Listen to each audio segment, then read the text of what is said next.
If you own a 2006 to 2012 BMW and you find that your hood latch is not closing, maybe one side is up higher than the other, it's an easy fix you can do yourself at home and save a ton of money, and we're going to do it right now.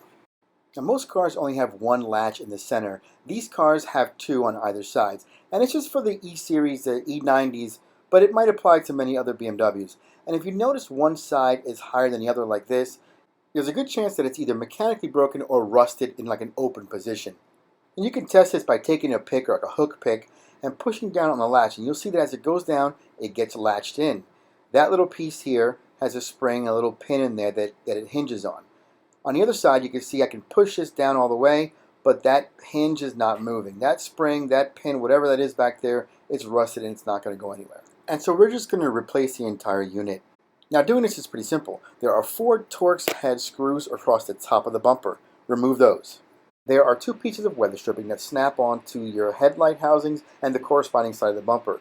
Pull those off and set them to the side. That'll give you enough room to pull that bumper forward and snake that latch out of there. So the same size Torx bit will remove the 2 screws that hold the latch in.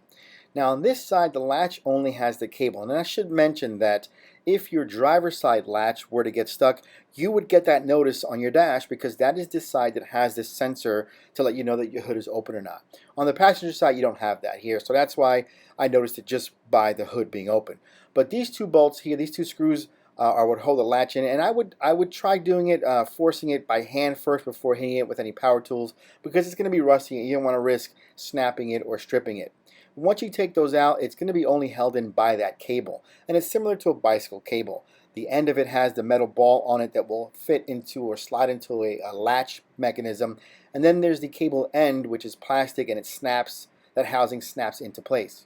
On this one here, the plastic housing end was already out of the where it snaps into. So all I had to do was remove the cable end. And you could fish it with your finger here. I needed a pick to get in there to get it up and around the hole or the little groove that it slides in and latches into. But once that's disconnected, you just pull back on your bumper and slide the entire unit out. I'll put a link to these below. They're available for cheap on Amazon. And there are 2 different ones. One with the, it's going to have the wire that connects to your sensor, and one that doesn't. But the latch mechanism itself is identical. So I'm going to be using this one here. Even though it has that sensor wire with nothing to connect to, the latch will still work. On the mechanism, take note of the side where the cable gets snapped into, so you know which way to put this in.